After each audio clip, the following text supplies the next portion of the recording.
The White House Chief of Staff is unelected and unconfirmed, hired and fired by the president. You're right there with the president when all of the arguments are made to him, when he is having to make his decision. In some respects, the White House Chief of Staff is like a point guard on a basketball team, a playmaker, sort of in charge of the offense, getting the ball to the best shooter. In some respects, he's like a quarterback. He's calling the president's plays and assigning responsibilities for whether it's going to be a pass or a run. He is also the president's consigliere, the enforcer who makes sure the administration is focused on his agenda.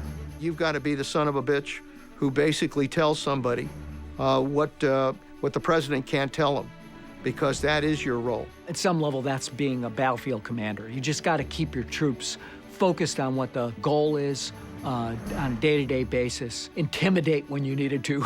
Somebody's got to be in charge. Somebody's got to make the trains run on time. Somebody's got to be the go-to guy on difficult issues who can go into the Oval Office and deliver a very tough message to the president. You can't do that if you got 8 or 9 guys sitting around saying, well, you go tell him. No, it's not my turn to tell him, you tell him.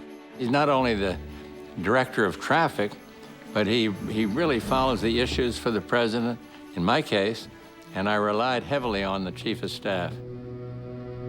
Perhaps the chief's most important role is to tell the president the truth, no matter how unpleasant.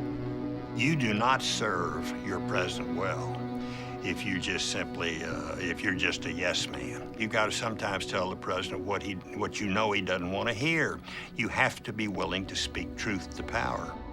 President Reagan obviously did not hire me for my good looks, but he hired me for being a reality therapist and a good judge.